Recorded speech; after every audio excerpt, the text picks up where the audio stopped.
आज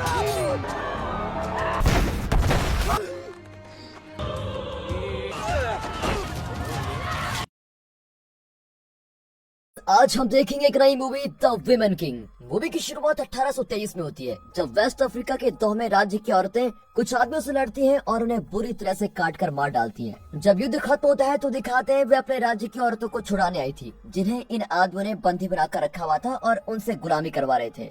यह है इस सेना की जनरल और हमारी हीरोइन, जिसका नाम है ननिस्का। इन बंदियों को ये आदमी दूसरे देश के व्यापारियों को बेचने वाले थे, लेकिन ननिस्का ने अपनी सेना के बल पर उन्हें छुड़वा लिया और वापस अपने राज्य में ले आई। औरतों की इस आर्मी को अगोजी कहा जाता है और लोगों का मानना है कि वे अगोजिस को आंख उठाकर नहीं देख सकते, इसलिए एक बच्चा डर के मारे अपनी आंखें बंद कर लेता है। लेकिन तभी एक अगोजी आकर उस बच्चे से कहती है, ये सब अंधविश्वास है, तुम हमें जी भर के देख सकते हो। ये औरत ननिस्का की डेप्यूटी है, जिसका नाम है जोगी, और ये अपनी आर्मी के नए मेंबर्स को ट्रेन भी करती है। दूसरी ओर नावी नाम की जवान लड़की को दिखाते हैं, जिसके परिवार वालों ने उसकी शादी उससे कई ज्यादा उम्र के आदमी से तय की होती है। हालांकि ये उस आदमी की 5वीं शादी है। वो आदमी आते ही नावी की गाल पर जोर का थप्पड़ मारता है और कहता है, मैं तुम्हारी सहनशीलता की परीक्षा लेना चाहता हूँ। नावी भी उसको जोर से धक्का देकर कहती है कि बेटा, परीक्षा तो मैं भी लेना चाहती हूँ, आइंदा मुझे गलती से भी नजर मत आना। और फिर वो आदमी घबरा कर कहता है कि ये लड़की मेरे लायक नहीं है, और ये कहकर भाग जाता है। अब उसके पेरेंट्स कहते हैं कि तुम हमारे किसी काम के नहीं हो और ना ही हमारी कोई बात मानती हो, तुम अगोजिस को ज्वाइन कर लो। ये कहकर उसके पिता उसे राजमहल लेके जाते हैं और उसे जोगी के हवाले कर देते हैं। अब जोगी नावी को अंदर लेके जाती है तो सबसे पहले ट्रेनिंग एरिया होता है, जहाँ लड़कियां शानदार तरीके से युद्ध की ट्रेनिंग कर रही होती है। पास में आदमियों की सेना का ट्रेनिंग एरिया भी होता है। अगोजी सेना का नियम है कि वे कभी शादी बच्चे वगैरह में नहीं पड़ेंगे और आखिर तक सेना में लड़ती रहेंगी। इनका विश्वास है कि रिश्ते नाते उन्हें कमजोर बना देंगे। अब जोगी नावी को एक जगह लेके जाती है, जहाँ पर तरह तरह की ट्रेनिंग चल रही होती है, जैसे फिजिकल फिटनेस, फाइट, डांस, घुड़सवारी वगैरह। इस राज्य के पास के पोर्ट पर कुछ आदमी आते हैं जो गुलामों का सौदा करते हैं। अगोजिस इसी जगह से अपने देश की बहनों को छुड़ा कर लेकर गई थी। वहाँ कई आदमियों की लाशें पड़ी होती है और उनके बीच एक अगोजी की लाश भी होती है। सौदागर समझ जाता है कि ये काम अगोजी ने किया है। दरअसल ये सौदागर कई राज्यों से लोगों को पकड़कर यहाँ पर लेकर आता है और उन्हें दूसरे देशों के व्यापारियों को बेच डालता है, यानी कि ये स्लेव ट्रेड करता है। और ये आदमी अब अगोजिस से बदला लेना चाहता है। अब राजमहल में दिखाते हैं कि राजा की कई पत्नियां हैं और दरबार में वे सौदागरों के बारे में बात कर रहे होते हैं। ननिस्का कहती है कि हमें सौदागरों से युद्ध करना होगा, वरना वे इस देश की जनता को पूरी तरह से गुलामी में धकेल देंगे। लेकिन मर्द कहते हैं कि हम पहले हमला नहीं करेंगे, अगर वे हमला करेंगे तब हम उसके जवाब में हमला करेंगे। राजा भी कुछ कह भी नहीं चला जाता है। अब वहाँ नई अगोजिस की ट्रेनिंग शुरू होती है और ट्रेनिंग के अंत में कई कंपटीशन भी होंगे, जिसमें जीतने वाले को बहुत इज्जत दी जाएगी। ट्रेनिंग में पास होने पर सबको सेना में नियुक्त किया जाएगा। अब नावी की दोस्ती एमेंजा नाम की दूसरी लड़की से हो जाती है। वो बड़ी दृढ़ता से कहती है कि फर्स्ट तो मैं ही आऊंगी। अगले दिन ट्रेनिंग में ननिस्का नावी को एक तलवार पकड़ने को कहती है, लेकिन वो इतनी भारी होती है कि वो उसको गिरा देती है। ननिस्का कहती है कि तुम बहुत कमजोर हो, जाओ जाकर उस पुतले का सर काट दो। अब नावी भागकर जाती है और पुतले की गर्दन पर तलवार चलाती है, लेकिन बात नहीं बनती। फिर ननिस्का उसको सिखाती है कि किस तरह सर काटना चाहिए। अगले दिन ट्रेनिंग में जोगी उसे लड़ना सिखाती है, लेकिन नावी खूब मार खाती है, पर जोगी उसको प्रोत्साहित करती रहती है कि उठो उठो, तुम इतनी भी कमजोर नहीं हो। फिर वो नावी को बंदूक चलाना भी सिखाती है। उसके बाद जोगी और मर्दों की सेना के जनरल का मुकाबला होता है कि कौन ज्यादा ताकतवर है और किस में दर्द सहने की ज्यादा शक्ति है। ये खतरनाक मुकाबला जोगी जीती है, क्योंकि मर्दों का लीडर ताकतवर तो है, लेकिन दर्द बिल्कुल भी सहन नहीं कर पाता। अगले दिन स्टूडेंट्स पुतले की गर्दन काट कर ट्रेन करती हैं, लेकिन तभी एक पुतले में किसी ने पटाखा रख दिया होता है। जोगी और अनिस्का उन्हें वार्न करती है कि ये मजाक नहीं है, आर्मी ट्रेनिंग है, जो मजाक करना चाहती है वो ट्रेनिंग से बाहर जा सकती है।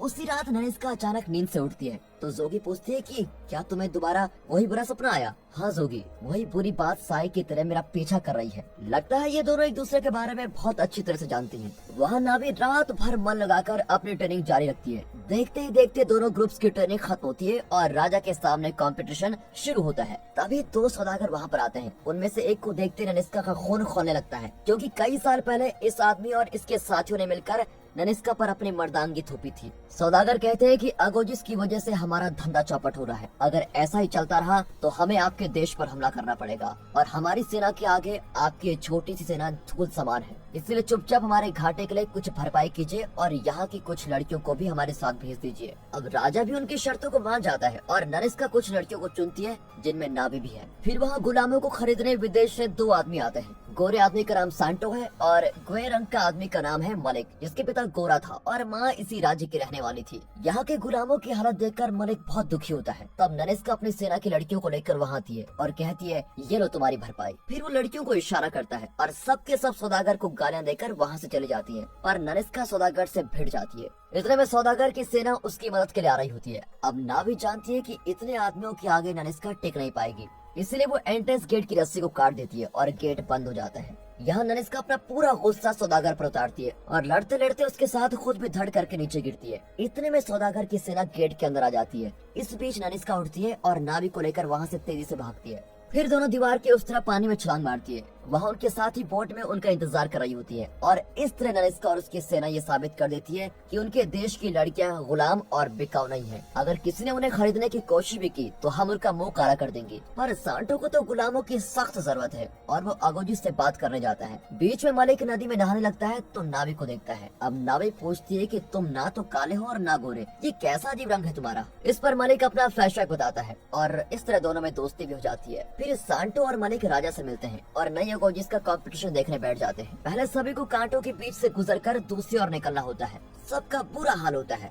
नावी सबसे आगे निकल जाती है, लेकिन अमेंजा को कांटों में फंसी हुई देखकर वो वापस आती है और उसको अपने साथ लेकर आगे बढ़ती है। इससे बहुत टाइम वेस्ट हो जाता है। ननिस्का और जोगी दोनों इस बात से खुश नहीं होते। फिर भी लकड़ियों की एक दीवार पार करती है। अमेंजा धीरे धीरे दीवार से उतरती है, लेकिन नावी ऊपर से शानदार छलांग मारती है। अब सभी हक्के बक्के रह जाते हैं। नावी को चोट आती है, लेकिन वो लंगड़ाती हुई आगे बढ़ती है। तभी उसको एक आदमी रोकने की कोशिश करता है, लेकिन वो उससे लड़कर उसको जमीन पर पटक देती है। उस तरफ अमेंजा भी तेजी से आगे बढ़ती है, लेकिन कुछ ही सेकंड्स के अंतर में नावी पहले जाकर पुतले का सर काटकर फर्स्ट हो जाती है। सभी फिर उसकी खूब प्रशंसा करते हैं। फिर राजा उसे विजेता घोषित करते हुए कहता है, अगर तुम अगोजी नहीं होती तो मेरी पत्नियों में से एक होती, लेकिन लगता है मेरी किस्मत इतनी अच्छी नहीं है। और इस पर सब हंसने लगते हैं और अगोजीज खूब सेलिब्रेट करती है। फिर घायल अगोजीज की मरहम पट्टी की जाती है। घाव इनकी वीरता की निशानियां और सब बड़े गर्व के साथ अपने घाव एक दूसरे को दिखा रही होती है। ननिस्का अपने कंधे पर एक घाव का निशान दिखाती है। तभी नावी भी अपने कंधे पर बिल्कुल वैसा निशान दिखाती है। जब ननिस्का पूछती है तो नावी बताती है, मैं अपने माता पिता को नहीं जानती, मुझे एक कपल ने पाला और उन्होंने मुझको बताया कि जब मैं उनको मिली थी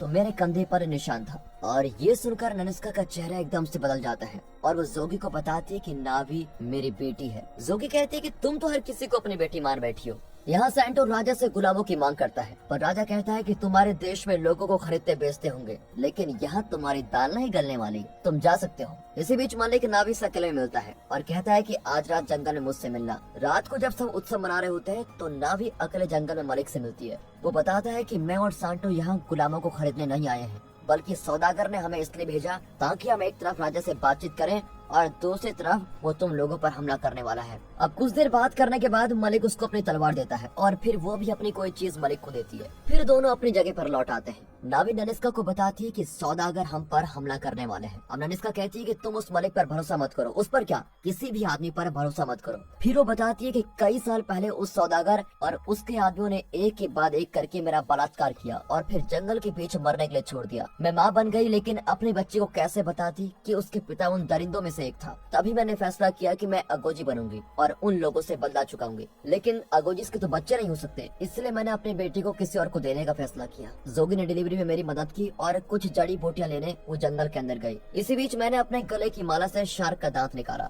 फिर उस बच्चे के कंधे पर चाकू से छोटा सा कट करके उस दांत को अंदर सील कर दिया। तुम्हारे घाव का निशान देखकर मुझे लगता है कि तुम मेरी बेटी हो। अब नावी एक पल के लिए भी नहीं सोचती और कहती है, मैं खुद ही चीर कर देखूंगी। वो निशान को चाकू से चीरती है तो अंदर शार्क का दांत होता है और इस तरह माँ बेटी पहली बार एक दूसरे को पहचान कर बहुत ही इमोशनल हो जाती है। नावी सह नहीं पाती कि उसकी माँ के साथ इतना बुरा सलूक किया गया था और वो वहाँ से चली जाती है। अगले दिन अगोजिस और मर्दों की आर्मी के जनरल्स युद्ध की तैयारी करने लगते हैं। वहाँ चींटियों की बाम्बियां होती हैं और वो उनको अपना हथियार बनाने का फैसला करते हैं। वे ढेर सारा गन पाउडर उन एंटल्स के अंदर डालने लगते हैं, फिर उस जगह को मिट्टी से बंद कर देते हैं। अब सुबह की पहली किरण के साथ सभी युद्ध के लिए तैयार होते हैं और जैसा मलिक ने बताया था, सौदागर की बड़ी सेना उनकी ओर बढ़ रही होती है। उन्हें देखते ही अगोजिस गन पाउडर से भरी एक बाम्बी में आग लगाते हैं। दरअसल चींटियां गन पाउडर को चीनी समझकर दूर दूर तक लेके जा चुके थे और इस वजह से आग एक कतार में बहुत दूर तक फैल जाती है और जगह जगह बाम्बी में डाला हुआ गन पाउडर ब्लास्ट होने लगता है।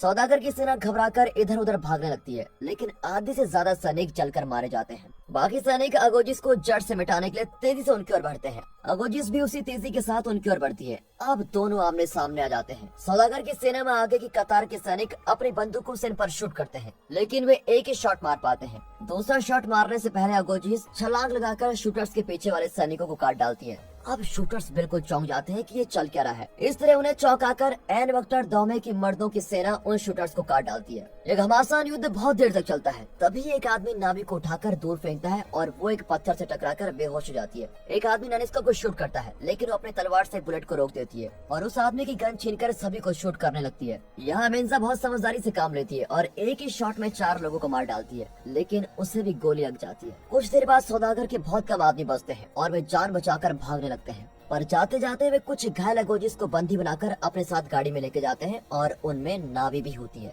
वो गाड़ी के साथ बंदी भी होती है, लेकिन एक और लड़की के सिर्फ हाथ बंधे हुए होते हैं। नावी कहती है कि तुम ननिस्का को जल्दी से खबर कर दो कि हम बंदी बना दी गई हैं। ये कहकर नावी उस लड़की को पीछे से धक्का देती है। अब यहाँ पोर्ट के पास सौदागर इन लड़कियों को बंद कर देता है। तब पता चलता है कि जोगी भी वहाँ पर बंदी है और उसका हाथ भी टूट गया है, लेकिन नावी उसको ठीक करती है। वो लड़की जो बचकर आई थी वो ननिस्का को बताती है कि नावी को भी ये उठाकर लेकर गए हैं। अब ये जानकर ननिस्का राजा से कहती है हमें सौदागर की सेना पर हमला करना होगा, लेकिन राजा कहता है कि हम तो ये युद्ध जीत चुके हैं और सेलिब्रेट करने के बजाय तुम फिर युद्ध करना चाहती हो। युद्ध में लोग मरते हैं, कुछ अगोजिस बंदी बनाई गई है, तो इसमें हर्ज क्या है। लेकिन ननिस्का अपनी बात पर अड़ी रहती है कि हमें किसी भी हालत में अगोजिस को बचाना होगा। फिर उसका मुंह बंद करने के लिए राजा कहता है अगर तुम इस बात को यहीं छोड़ दोगी तो मैं तुम्हें द विमेन किंग की पदवी दूंगा, जो कई 100 साल में एक बार सबसे वीर औरत को दी जाती है।